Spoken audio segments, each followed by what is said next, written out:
E-Radio, Radio number one.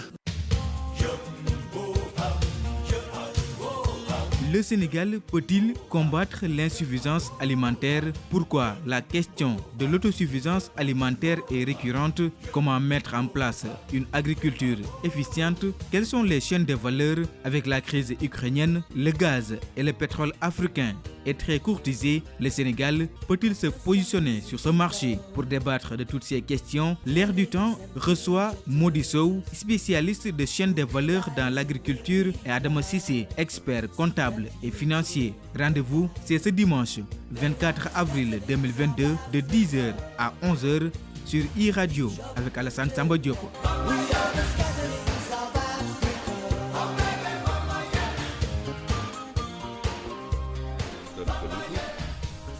Dimanche 24 avril 2022, merci d'être à l'Air du Temps. Merci à mes invités Adama Cissé, qui est économiste et expert comptable, ex-maire de Passy. Merci à Mody Sow, économiste spécial de chaîne de valeur. Merci monsieur d'avoir accepté notre invitation. Cette semaine, le commissariat à la sécurité alimentaire a fait un diagnostic en disant que la zone de Ranérou et de Matam sont des zones exposées à l'insécurité alimentaire. Il parle même d'une faim qui pourrait atteindre ces régions compte tenu du fait que la production locale n'a pas été à la hauteur cette année. Mody Sow, pourquoi le Sénégal n'arrive pas, depuis les indépendances, à assurer sa sécurité alimentaire? Pourquoi chaque année, on parle d'insécurité alimentaire dans ce pays? Merci Alsan, je vous remercie pour l'invitation et j'en profite aussi pour saluer mon ami Adama Cissé, maire de Paris, de Passy.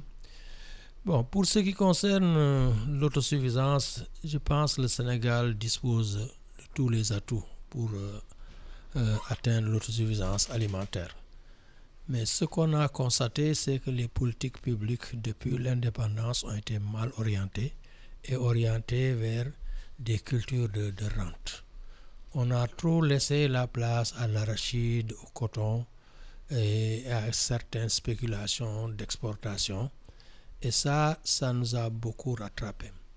Certes, on a fait énormément de réalisations sur le riz, mais les rendements restent très faibles, les coûts de production très élevés, la mécanisation n'est pas aussi très adaptée, elle est très, très chère pour des petits producteurs, alors qu'il existe des outils aratoires qui peuvent vraiment être utilisés pour pouvoir produire du riz, surtout dans des zones comme la Casamance, où là on produit du riz de plateau comme à Kédougou, ou bien même comme dans la région de Tambacounda.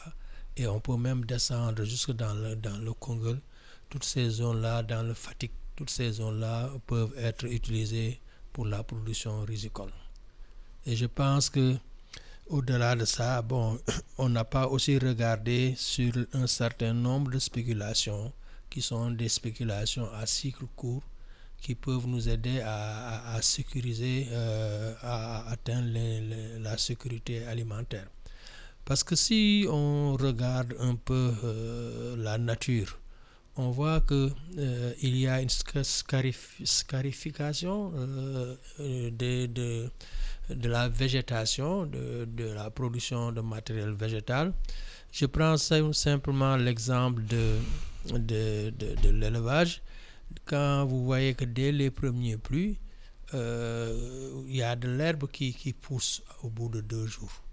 Et cette herbe qui pousse au bout de 2 jours, il y a d'autres herbes qui vont pousser après. Mais c'est cette herbe qui pousse au bout de 2 jours qui va aider le cheptel à passer la période difficile en attendant que les autres herbes qui sont beaucoup plus riches, qui sont beaucoup plus durables, puissent apparaître et se développer. C'est la même chose avec les productions végétales. Vous avez actuellement des cultures qui te font normalement 45 jours. Il y en a même qui te font 21 jours, qui peuvent être utilisés pour la nourriture. Et si on avait réfléchi dans cette perspective, je pense qu'on aurait trouvé des solutions à la crise alimentaire. Adam Sissé, vous êtes économiste, vous connaissez que les chaînes de valeur, comment ça marche. Pourquoi le pays n'arrive pas à mettre en place une autosuffisance alimentaire depuis qu'on en parle?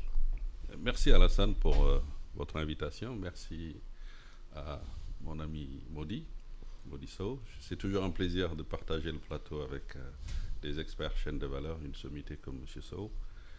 Comme il l'a dit, je pense qu'on a hérité de la colonisation des cultures de rente. Et malgré l'agriculture familiale que l'on essaie de développer, elle n'est pas encore suffisamment développée pour soutenir une industrialisation. Parce que l'agriculture, aujourd'hui, nécessite une transformation pour pouvoir être consommée. Et cette transformation n'est pas encore pour le moment réussie par le Sénégal. Ça veut dire qu'aujourd'hui, le secteur primaire est beaucoup aidé. Toutes les politiques publiques sont concentrées sur le secteur primaire, mais le secteur secondaire est un peu laissé en rade et c'est le complément pour pouvoir rendre nos produits compétitifs. Donc l'industrialisation est un moyen fort de rendre cette sécurité alimentaire et de nous permettre de consommer la production locale. Parce que la production a besoin d'être raffinée, a besoin d'être transformée pour pouvoir être consommée. Qu'il soit le mil, qu'il soit l'arachide, au lieu d'exporter des graines, on devrait exporter de l'huile d'arachide. Au lieu d'exporter du coton, on devrait exporter des tissus. On avait eu Sotiba, on avait eu ici Bata, on avait eu Sonacos et CIB. Où sont passées toutes ces sociétés? Il faut qu'on revienne à l'industrialisation, à la transformation de nos produits. Et c'est comme ça que le consommé local va se faire. D'autre part, il faut savoir que l'agriculture n'est pas rentable toute seule. L'agriculture est rentable lorsqu'elle est aidée. Tous les agriculteurs du monde sont aidés. Et d'ailleurs, c'est la guerre qu'il y a entre les États-Unis et l'Union européenne. Aujourd'hui, pourquoi nous sommes inondés de produits qui nous viennent des États-Unis ou de l'Europe?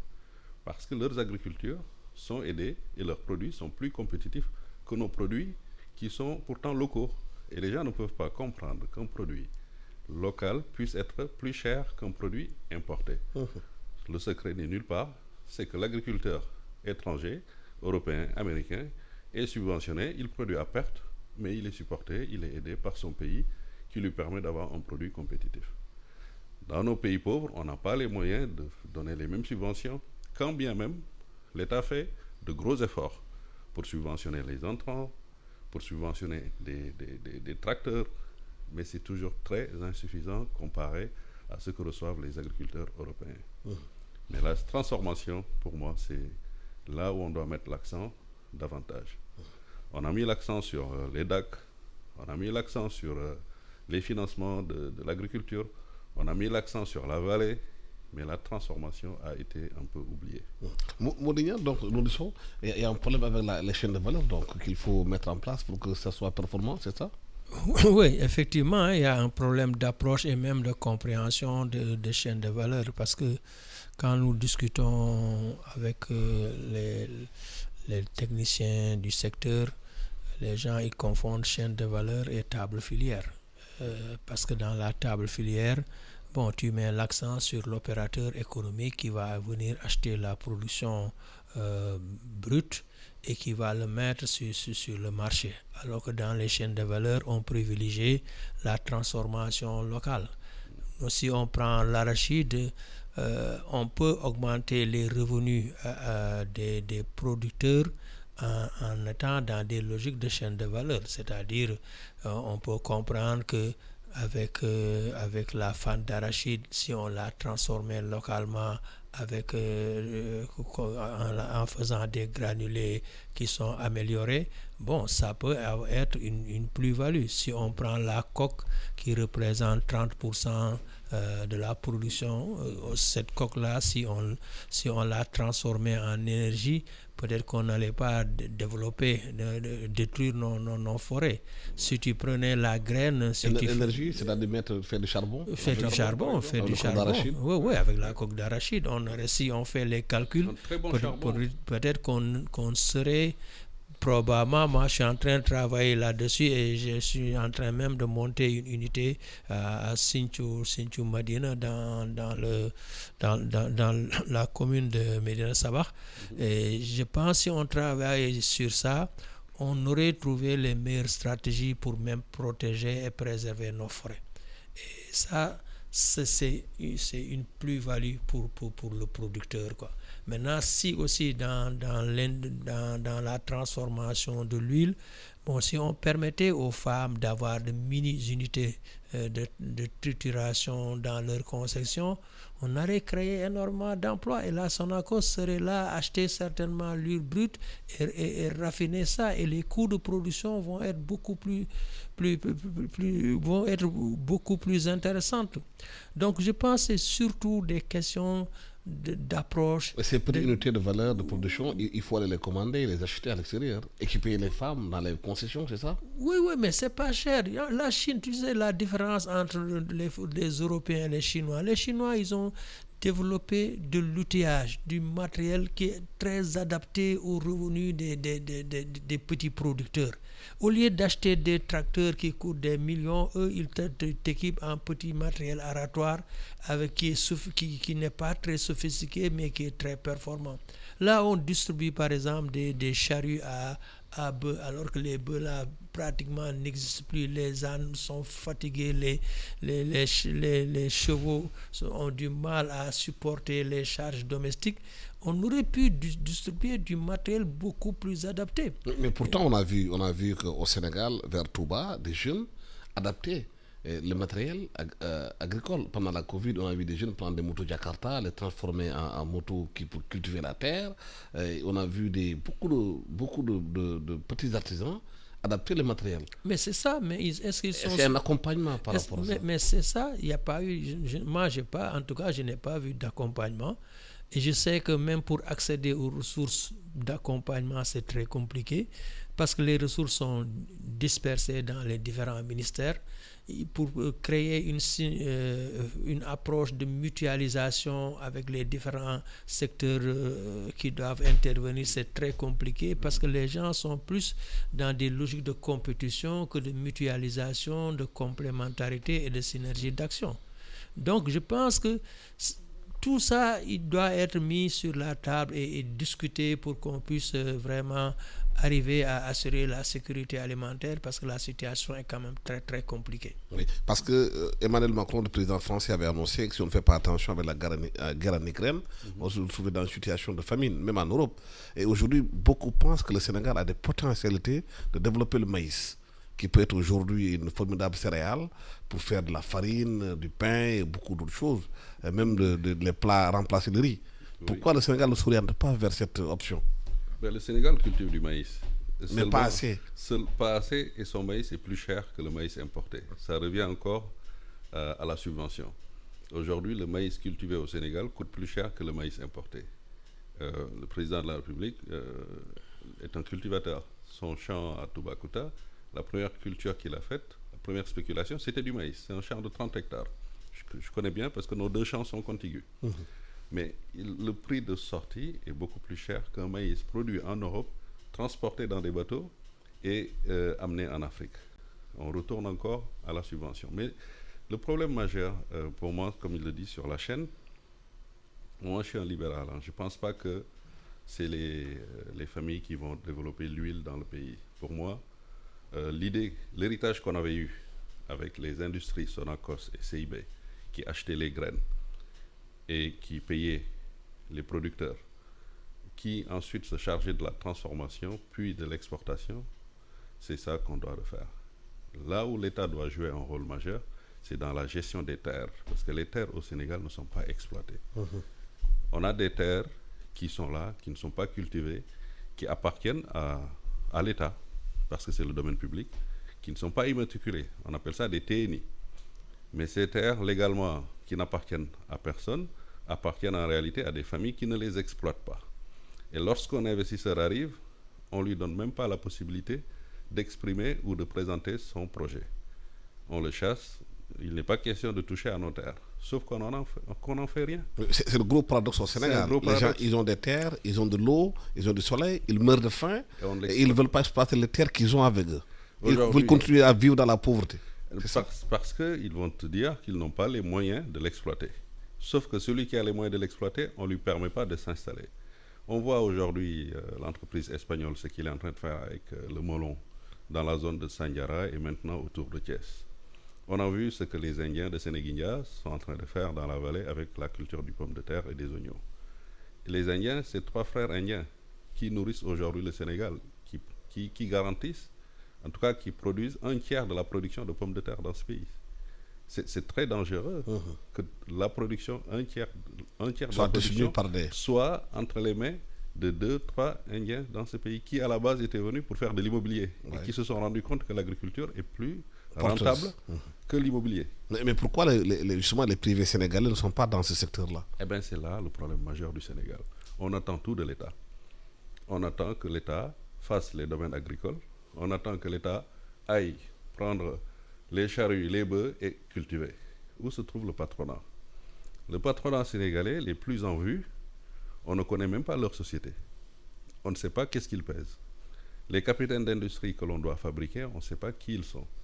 Aujourd'hui, de la même manière qu'on avait eu... Il y a quand même quelques patrons sénégalais qui ont essayé de faire, qui ont été combattus aussi. Hein. Et c'est l'affaire là Dingler est là, hein, non, avec Babacar Ngom. Quelqu'un comme Babacar Ngom, merci pour l'exemple. Sans faire sa publicité, moi je ne le connais pas, je ne l'ai jamais rencontré. Voilà quelqu'un qui devrait être accompagné pour, d'une part, continuer à développer l'industrie qu'il est en train de faire d'aliments de volaille, pour l'élargir à l'aliment de bétail. Aujourd'hui, on est encore en train d'importer de l'aliment de bétail. C'est des gens qui gagnent les marchés d'importation, donc ils ne sont pas prêts à laisser ce marché se faire dans le pays. Donc il y a des intérêts aussi et des lobbies. Et c'est la politique de l'État qui doit exiger et imposer, accompagner ces capitaines d'industrie. NMA est là. Mais des NMA, des sédiments, on devrait en avoir une 50aine. Et c'est possible. Pour le faire, l'État a 2 leviers.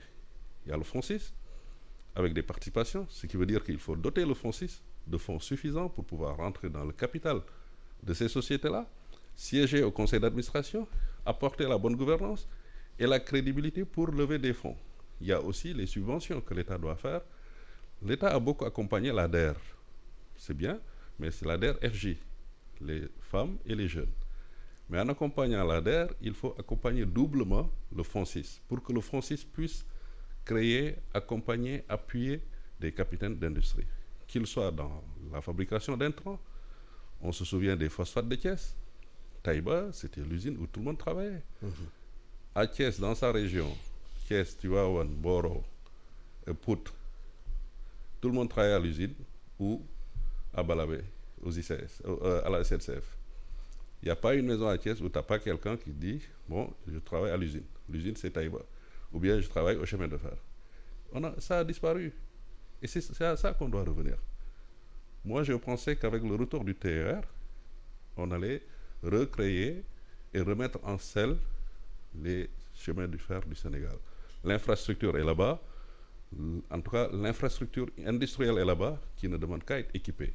Et ces choses-là doivent être des clauses dans les contrats que nous signons. Lorsqu'on signe un contrat d'acquisition de rames à Alstom, à Belfort, 10 rames, pour faire Diamniadio-Dakar, avec en prévision l'extension de Diamniadio vers l'aéroport, vers Mbour, vers Thiès. Donc il y a une prévision d'acquisition de 50-100 autres rames. Mais la conditionnalité, c'est les 10 premières rames, on les achète, mais toutes les rames qui suivent seront assemblées dans le pays. Transfert de technologie, partielle ou totale, création de valeur et redynamisation de notre outil industriel. Mais c'est comme ça que font les Chinois. C'est ça qui a permis aux Chinois aujourd'hui de devenir la main-d'œuvre du monde. De maîtriser la technologie. Maîtriser la technologie. C'est-à-dire qu'aujourd'hui, la France est un des pays avec qui on commerce le plus. C'est le partenaire numéro 1 du Sénégal.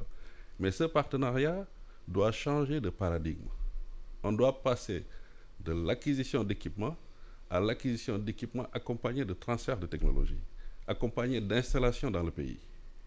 Aujourd'hui, les chemins de fer du Sénégal marcheraient, fabriqueraient des rames, l'assembleraient ici.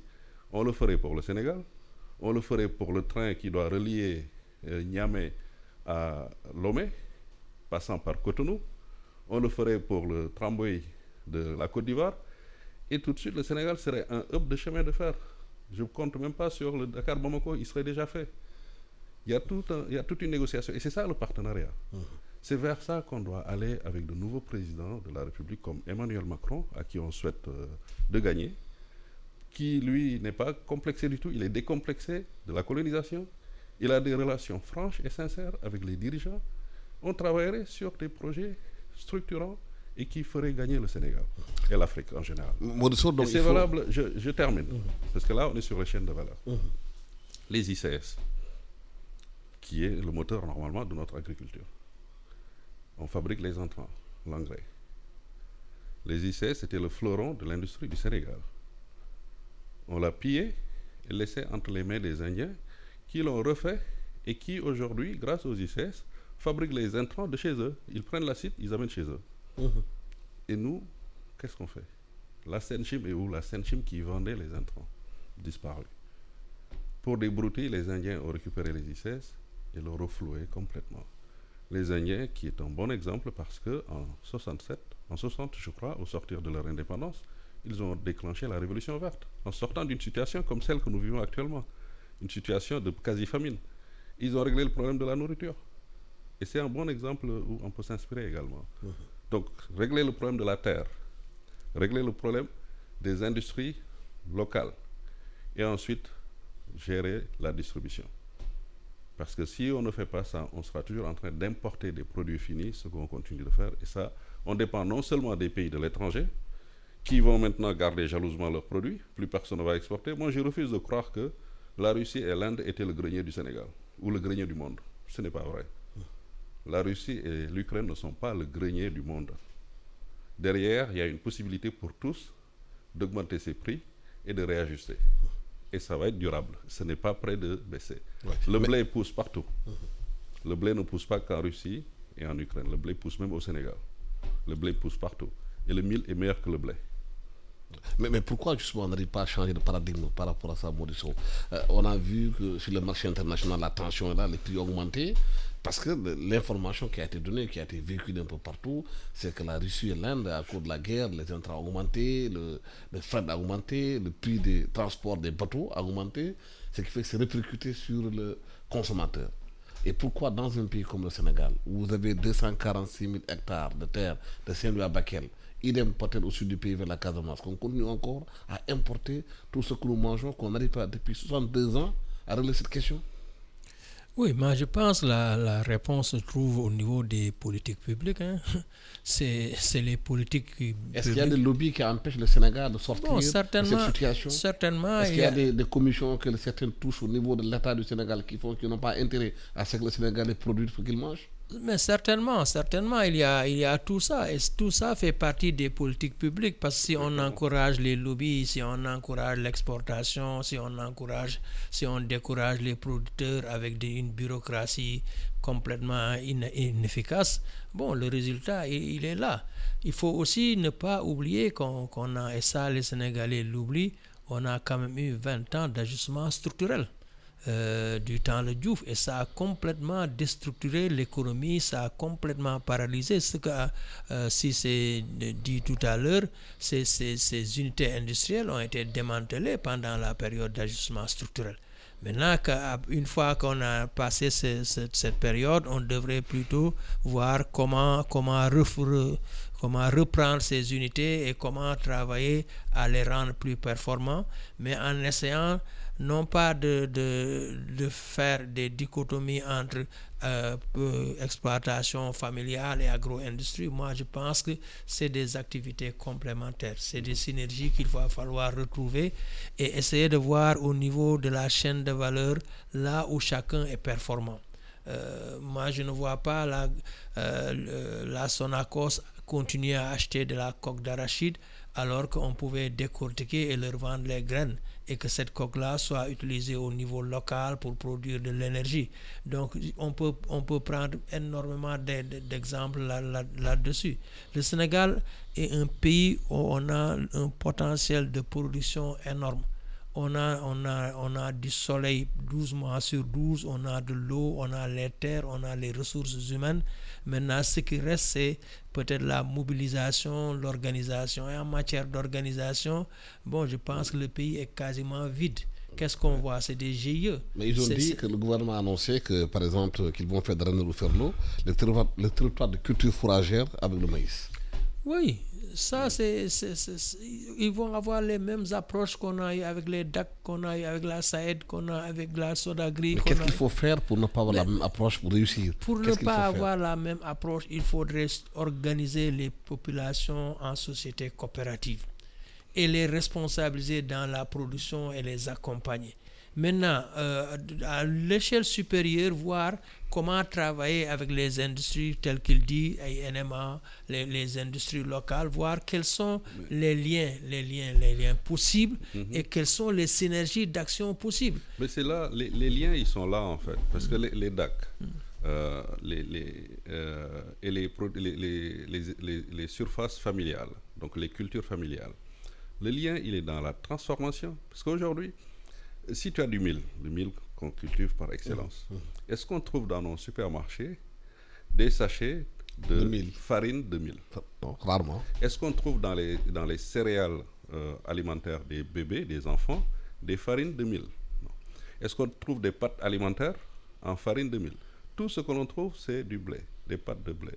Même le couscous marocain dont on parle, c'est du blé. Les spaghettis, c'est du blé. Même le niébé, on n'en trouve pas, le niébé aussi. Alors, la farine de niébé, farine de manioc, farine de mil, on ne trouve pas. Pourquoi? Parce qu'on les cultive, certes, mais on ne les transforme pas. Et on rate. Donc, c'est une chaîne. Quand il dit une chaîne, la chaîne, c'est ça, il y a une rupture de chaîne. On mise beaucoup dans les cultures et pas du tout dans la transformation. Et c'est la transformation qui va amener la suffisance alimentaire. Qui doit transformer? C'est l'État qui doit transformer? Non, ou sont les privés qui doivent s'y mettre? C'est le privé. C'est le privé qui ne joue pas son rôle. C'est le privé dans ce pays, je vous le répète, ce qui s'appelle patronat, on ne sait pas ils sont patrons de quelle entreprise. Mais est-ce que le privé est accompagné aussi pour jouer son rôle? Est-ce qu'aujourd'hui, quand il y a des marchés au Sénégal, les privés sénégalais sont mis en avant, on les accompagne, on les encadre pour qu'ils puissent avoir accès à ces marchés, ne pas les donner à des entreprises étrangères qui viennent rafler tout? Alors, vous allez à Saint-Louis, vous avez le domaine du Sénégal, peut-être il y a des gens qui sont là-bas, qui exportent de la mangue, qui exportent de la pomme de terre, qui exportent de la tomate. Est-ce qu'il y a des privés sénégalais qui sont accompagnés? Non, le privé n'est pas accompagné. Pour deux raisons. C'est la faute à l'État alors? En partie, la faute à l'État, en partie, et plus d'ailleurs, la faute au privé. Parce que l'initiative doit venir du privé. L'État peut accompagner de deux manières. En mettant des crédits recherche, innovation, en mettant aussi des financements pour l'investissement à travers ces structures comme le Fonds 6. Encore une fois, quand on a créé le Fonds 6, moi j'ai applaudi. J'ai dit, enfin, quelque chose va fonctionner. Parce que c'est les meilleurs outils pour accompagner le privé. Ensuite, il y a les banques. Quand l'État s'endette, l'État s'est beaucoup endetté ces derniers temps, et c'est une bonne chose, mais il s'est endetté pour faire des infrastructures. Elle s'est endettée pour accompagner les agriculteurs, mais elle ne s'est pas endettée pour accompagner le privé. Et c'est le maillon qui manque. Parce que quand on prend de la dette, on doit penser à toute la chaîne. Le maillon qui manque, c'est qu'on doit aussi s'endetter pour financer les privés. En quoi faisant? En signant des conventions avec ces privés. Ces conventions vont stipuler que vous prenez des crédits pour faire de la recherche et de l'innovation. C'est ça qui va nous permettre de transformer nos produits, d'avoir une farine de mil, une farine de manioc, qui soit aussi compétitive et agréable à consommer que la farine de blé. Donc recherche, innovation. On va aussi accompagner dans l'outil de production, l'investissement des équipements. Et on va aussi accompagner dans la gouvernance. Parce que les dirigeants des entreprises, comme les dirigeants de l'État, doivent tous appliquer la bonne gouvernance. C'est ça qui permet à une société de prospérer. Ces crédits, comment on les obtient? L'État s'endette auprès des bailleurs de fonds. Sur 20 ans, 30 ans. Donc c'est des maturités très longues. Sur 10 ans, sur 5 ans, ils peuvent financer des entreprises avec ces mêmes dettes. D'autant plus que pendant 15, 20, 30 ans, l'État ne paye que le service de la dette. Ces dettes doivent être mises à la disposition du Fonds 6, à la disposition d'une banque de développement comme la BNDE, une banque de l'État. Et c'est à travers ces financements que des chefs d'entreprise, de vrais chefs d'entreprise, de vrais patrons, vont venir avec un projet structurant, innovant, et seront accompagnés par l'État. Aujourd'hui, si la SNCF marche en France, c'est parce qu'elle est accompagnée. Si Air France marche, c'est parce qu'elle est accompagnée. Ce qu'on fait pour Air Sénégal, on doit le faire pour toutes les entreprises. Mais le constat qu'on fait à Dakar, c'est qu'il y a plus d'immeubles, d'étages que d'industries. C'est le pire investissement. L'immobilier, c'est le pire investissement et ça ne fera jamais décoller une économie. Au contraire, c'est une valeur refuge, mais refuge, c'est quand tu as fini de saturer tes besoins. Aujourd'hui, c'est la transformation qui sera notre salut, c'est l'industrialisation. On a eu par le passé des capitaines d'industrie comme Aluso ou CSE. On avait eu le Jean Lefebvre. Mais aujourd'hui, faire une route, faire une autoroute, on n'a plus besoin que ce soit fait par une entreprise étrangère. Faire des bâtiments, faire des immeubles, faire des ponts, on n'a pas besoin. Nous avons des ingénieurs qui ont fait ponts et chaussées en France, qui sont sortis des meilleures écoles, polytechniques, mines et tout. Nous avons des sociétés ici qui ont les équipements, mais ce qui manque, c'est quoi? Le sérieux, le respect des délais. Et là, l'État doit encore jouer un rôle. En rentrant dans le capital de ces sociétés-là, siégeant en conseil d'administration et les amener au même niveau de compétitivité, de respect des délais, de qualité que les entreprises turques qui sont en train de donner entière satisfaction aux Sénégalais ici. On peut faire exactement la même chose. Les Turcs, ce qu'ils font, ils l'ont appris avec les Allemands. Nous, ce que nous faisons, nous l'avons appris avec les Français, mais on n'a pas la même rigueur, on n'a pas le même sérieux. Pour faire un bâtiment en 18 mois, nous, on va le faire sur 5 ans. Les Turcs le feront en 12 mois. Oui, le stade Abdoulaye Wade est là comme Il n'y a pas que le stade, il y a eu l'aéroport. Il y a eu Dakar Arena. Il y a eu l'hôtel Radisson Diamniadio. Il y a eu le parc d'expo. Il y a eu. C'est les seuls qui donnent des clés. C'est les seuls qui inaugurent. Ce n'est pas pourtant les seuls qui connaissent. On a la même connaissance, peut-être plus. Il nous manque le sérieux, il nous manque la rigueur. Et l'État doit venir corriger ça en mettant son argent et en siégeant dans le conseil d'administration, parce que c'est là-bas que se gère le gouvernement d'entreprise. Donc, Bodisso, il faut régler ces préalables pour si on veut sortir de la situation dans laquelle nous sommes. Bon, ça fait partie des préalables qu'il faut régler, mais moi je pense aussi, si on veut soutenir le secteur privé tel qu'il le dit, je pense aussi qu'il faut penser au secteur privé local, c'est-à-dire les sociétés coopératives qui sont à la base, qui emploient énormément de gens, et voir comment trouver un link avec les grandes industries. Je pense que c'est là où peut-être va résider la clé du succès de ce qu'on est en train de rechercher. Mais il est évident que la façon dont le pays fonctionne avec une administration qui est complètement inefficace, avec des directeurs qui sont nommés alors qu'ils n'ont pas le profit. Bon, tout ça fait que ça va être compliqué de changer, mais on peut toujours tenter.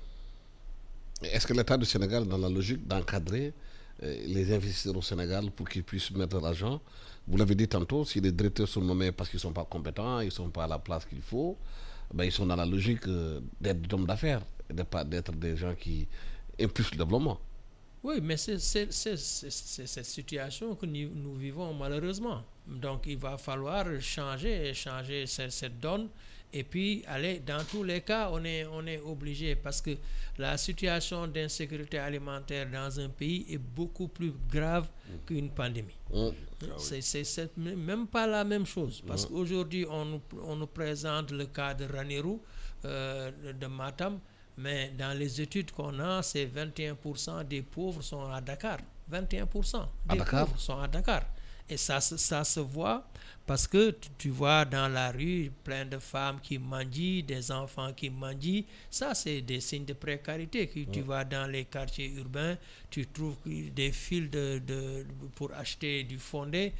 Tout ça, c'est des indicateurs qui montrent que le niveau de vie s'est beaucoup dégradé au niveau des grandes villes.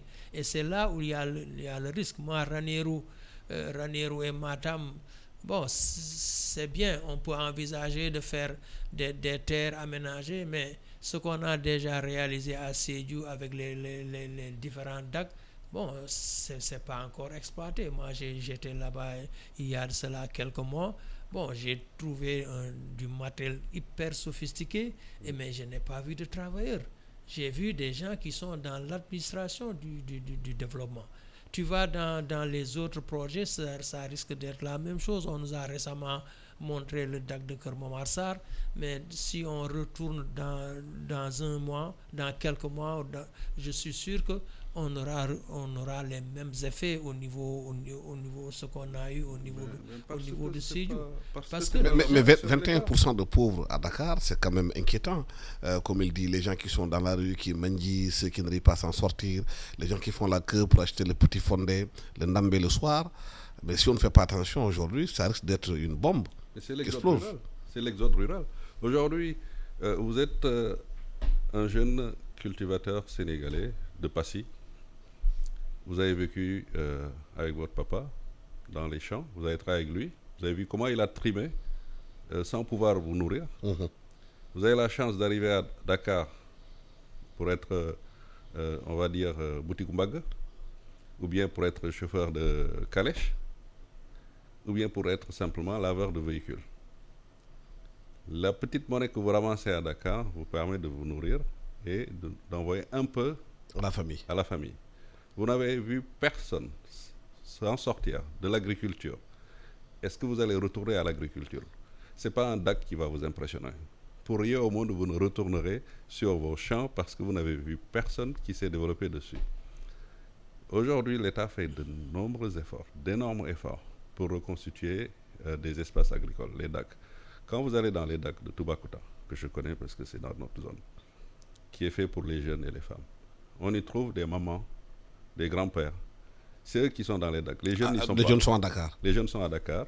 Ou ceux qui ne sont pas à Dakar sont dans les villages et sont conducteurs de Jakarta. On ne peut pas les improviser jeunes agriculteurs. Ce n'est pas leur vocation, ce n'est pas leur envie, ce n'est pas leur passion. Il faut le donner à des industriels agroalimentaires qui vont employer de la main-d'œuvre locale parce que les gens veulent un salaire. Ils ne sont pas entrepreneurs. Ils ne veulent pas être entrepreneurs. Ils veulent être employés, salariés. Donc l'argent, donnons-le aux industriels, à des patrons sérieux Qui vont investir. Regardez ce que l'Espagnol fait encore une fois ici, autour de nous, à la porte de Dakar. C'est des véhicules, Jakarta, des bus qui amènent la main-d'œuvre sur place, qui travaillent toute la journée, qui sont payés. C'est ce que font les Indiens aussi. Pourquoi nous, les Sénégalais locaux... C'est la stratégie qu'il faut utiliser. C'est la stratégie qu'il faut utiliser, avec des gens sérieux. Et faire travailler la main-d'œuvre locale, bien sûr, parce qu'ils demandent à être payés en salaire. Ils ne veulent pas qu'on leur donne un périmètre de 1 hectare pour leur dire ça vous appartient. On vous donne même un fonds avec C'est trop compliqué pour eux. En fait, l'entrepreneuriat, c'est un état d'esprit. Absolument.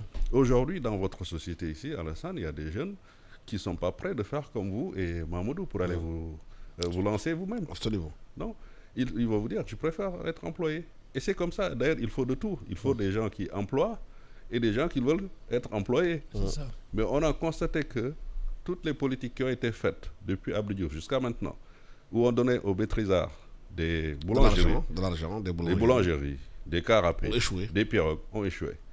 Abdoulaye Wade est venu avec le FNPJ. Aujourd'hui, on est en train d'essayer avec l'ADER. C'est très bien, mais il faut surtout accompagner les industriels. Il faut accompagner les patrons, fabriquer des capitaines d'industrie. Mais Bolloré, il est accompagné. Dans la France. Abdou Diouf l'avait fait plus ou moins. Les Lobat Fall et compagnie, avec les USB, les SCI, les BNDES et compagnie. Aujourd'hui, il faut reconstituer encore des capitaines d'industrie avec une rigueur et un sérieux qui va permettre d'être compétitif. Parce que dans tous les cas, on va se faire bouffer. Le monde est globalisé, mondialisé.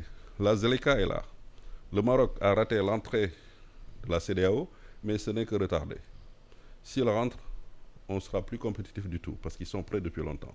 Donc le temps que le président Macky Sall a gagné actuellement, en ce moment, n'est pas en train de profiter aux industriels sénégalais qui doivent se rendre compétitifs avant l'arrivée du Nigeria, avant l'arrivée du Maroc, avant l'arrivée des pays de l'Afrique centrale et de l'Afrique de l'Est, les anglophones, parce qu'ils sont plus compétitifs que nous, comme le Kenya.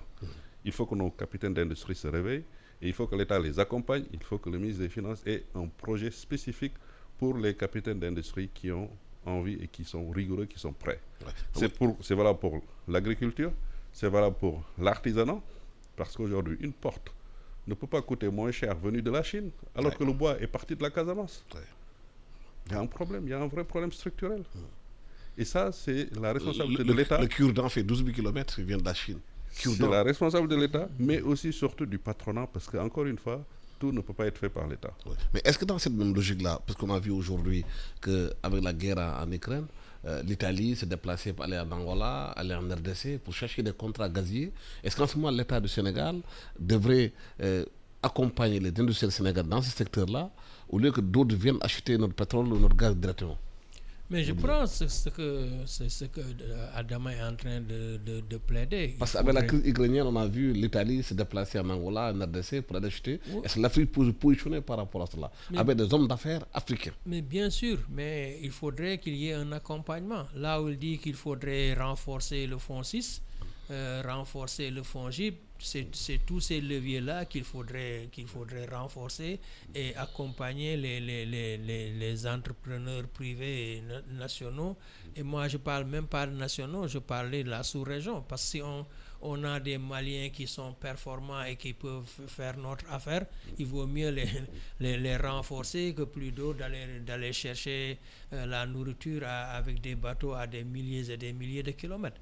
Donc je pense aussi on devrait regarder comment utiliser les leviers de l'intégration pour pouvoir vraiment régler la question de l'insécurité alimentaire qui menace la sous-région. Tout à fait. Il a parlé aussi de rigueur dans la gestion de ces genres de choses-là. Si les jeunes aussi sénégalais acceptent d'aller au front, il faudrait aussi qu'ils opèrent toute une rigueur dans la gestion de l'argent public aussi. Mais je pense que cette rigueur-là, elle peut venir.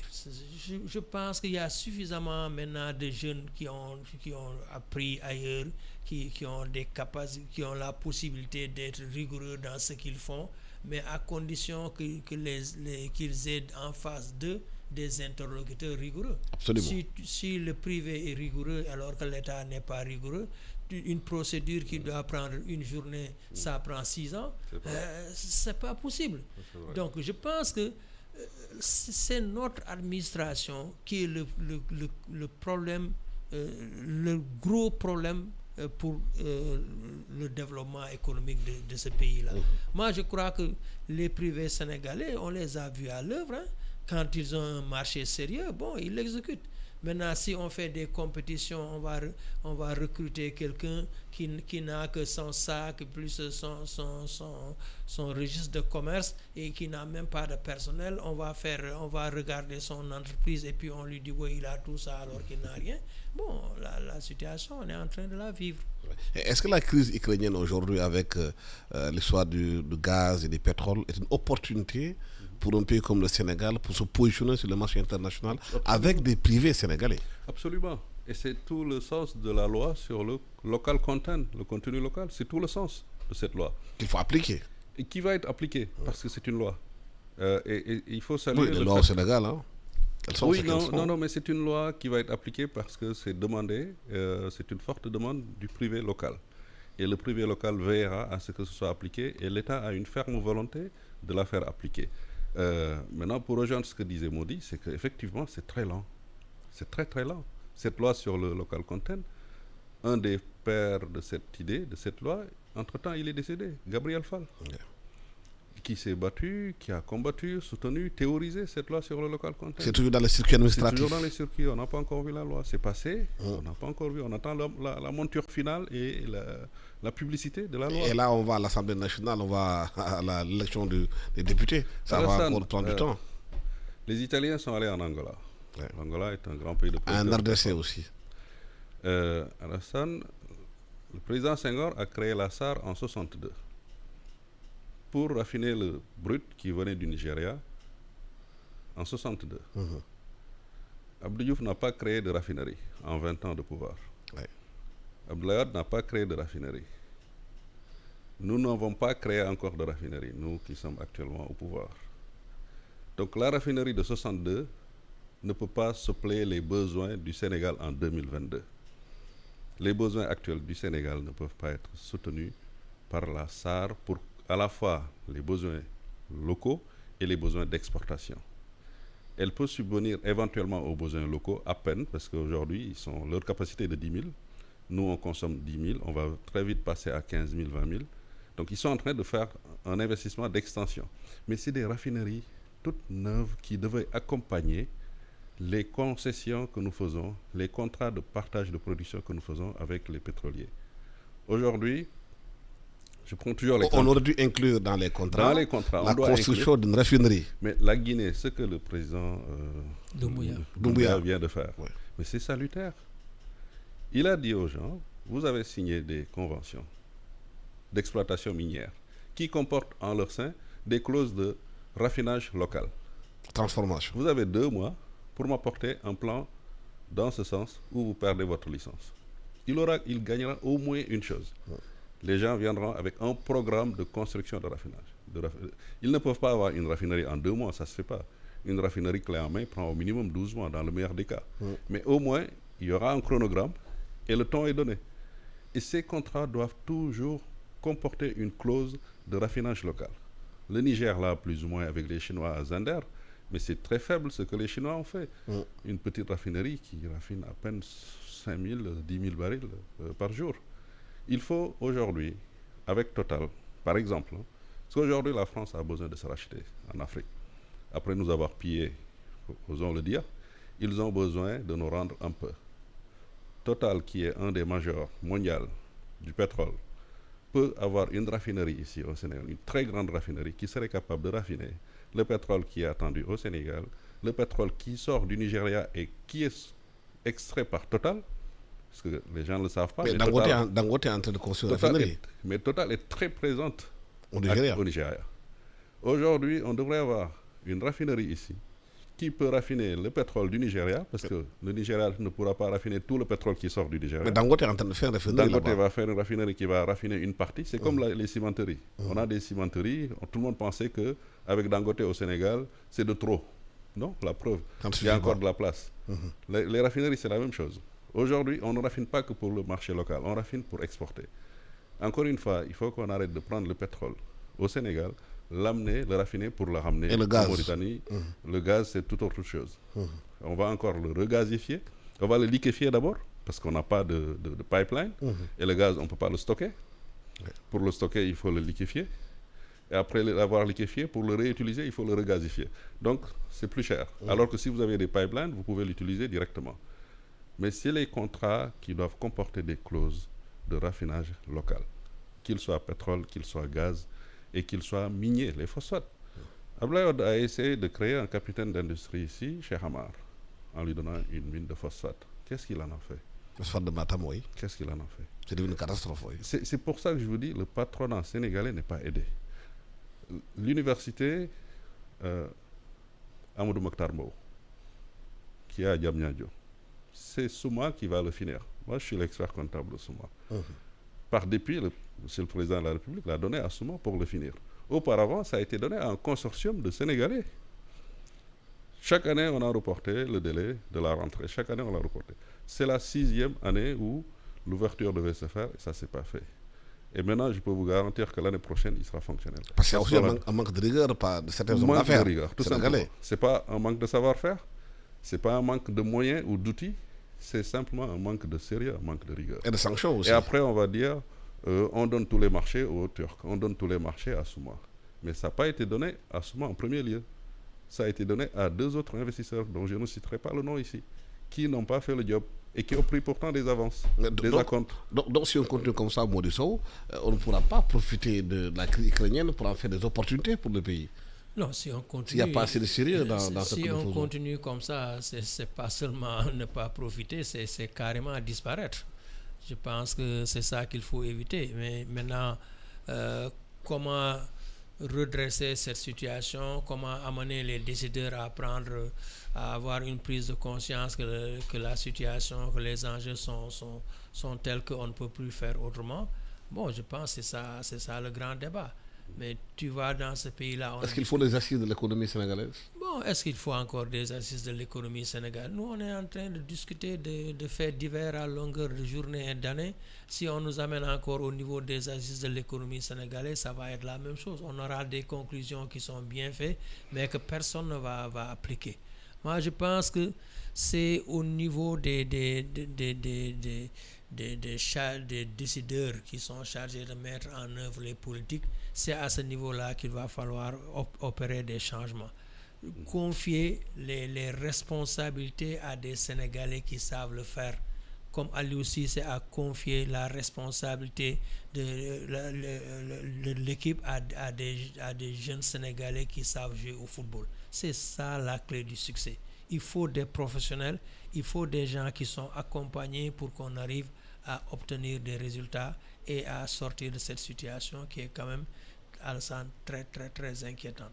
Moi, je pense que cette année, il va falloir que le gouvernement fasse des efforts. Parce que ce que j'ai vu en milieu rural, je ne pense pas que les paysans à l'état actuel pourront acheter les semences ni les engrais. Je ne pense pas. Même subventionnés. Ça risque de se retrouver entre les mains des trafiquants. Ça va sortir du pays ou ça va être réutilisé à d'autres fins. Mais la situation est extrêmement inquiétante, extrêmement préoccupante. Et je me demande, est-ce que les gens sont conscients de l'état de la situation en milieu rural? Parce que les gens sont dans une grande pauvreté là-bas, ils n'ont plus les moyens, ils n'ont rien du tout. Mais la Covid est passée. Et puis, il y a eu énormément de difficultés. L'hivernage de l'année dernière a été désastreuse, bien qu'on a annoncé des chiffres assez importants, mais la réalité est que les populations n'ont pas de revenus. C'est ça la réalité. C'est inquiétant. C'est inquiétant, d'autant plus qu'on a deux effets conjugués. Effet Covid, effet guerre en Ukraine, Russie. Effet Covid a eu comme corollaire la surenchère du fret. Les coûts ont augmenté. Et ça s'est répercuté sur tout. Effet guerre en Russie, ça a amené la surenchère du tout blé. Et maintenant, on doit prendre cette opportunité pour sortir du tout blé, parce qu'il y a d'autres farines qui sont meilleures pour la santé et qui sont même meilleures au goût que le tout blé. Le mil, le manioc, le niébé. Et on a vu récemment au Cameroun une boulangerie qui a commencé à innover, à faire des pâtisseries et du pain avec du manioc. Ouais. Nous, au Sénégal, ici, on a quelques boulangeries qui font avec le mil. C'est possible de le faire. Et c'est plus cher. C'est plus cher, donc les gens vont encore continuer avec le blé. Pourquoi c'est plus cher? Parce que le blé est moins cher. Ouais. Pourquoi c'est plus cher? Parce que le blé est accompagné, l'agriculteur est accompagné. Et le blé est plus facile à manier pour un boulanger.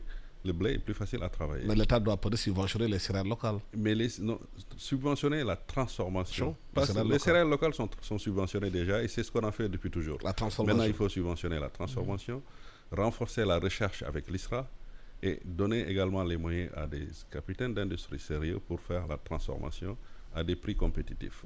Mais aussi protéger ces produits. On doit interdire l'exportation de graines d'arachide. Et permettre seulement l'exportation d'huile d'arachide. L'huile Niani que nous donnait la Sonacos, c'est la meilleure huile qu'on a. Ouais. L'huile d'arachide est meilleure que le colza, est meilleure que l'huile de tournesol. Ouais. Mais on exporte nos arachides pour ensuite récupérer de l'huile de colza et de tournesol. L'arachide est meilleure huile pour la santé et meilleure huile pour sa qualité de cuisson. Vous pouvez faire plusieurs fournées avec l'huile d'arachide. Moi, je l'ai expérimenté étant étudiant avec l'huile. Je fais d'abord mes fritures avec. Ensuite, cette même huile, je l'utilise pour cuire mon steak. Si vous prenez l'huile de tournesol, vous faites une première fournée et c'est fini. Vous êtes obligé de le remplacer avec une autre huile. Aujourd'hui, un pays comme l'Indonésie, vendredi dernier, a fermé ses exportations d'huile de palme. Vous savez, c'est le premier exportateur mondial d'huile de palme. Aujourd'hui, il est interdit d'exporter de l'huile de palme et ses dérivés. Parce qu'ils sont en train de se protéger de la crise mondiale alimentaire. Cette crise alimentaire mondiale, le Sénégal doit aussi se préparer à protéger certains de ses produits comme l'arachide, qui va venir bientôt parce qu'on va rentrer dans la politique agricole. Mais nous avons une politique agricole sociale. Il nous faut également une politique agricole économique. La politique agricole sociale, j'entends par là, c'est quoi? C'est qu'on accompagne beaucoup le côté social, c'est-à-dire le producteur. Et pas du tout celui qui ensuite va prendre le relais pour la transformation. C'est ça que j'appelle la politique agricole économique. Il faut juguler les deux. Politique agricole sociale, parce qu'effectivement, il faut accompagner le producteur, mais politique agricole économique également, parce qu'il faut transformer, obtenir un produit compétitif à mettre sur le marché. Voilà, le temps que nous avons pas terminé. Merci infiniment à Adama Cissé, expert comptable et économiste, spécialiste de chaîne de valeur. Merci également à Mody Sow, spécialiste aussi de chaîne de valeur économique, de parler d'agriculture et comment faire pour que le Sénégal sorte de la situation dans laquelle nous sommes, une situation difficile. À la technique, Biran Cissé, micro Alassane Samba Diop. Excellent dimanche à tous.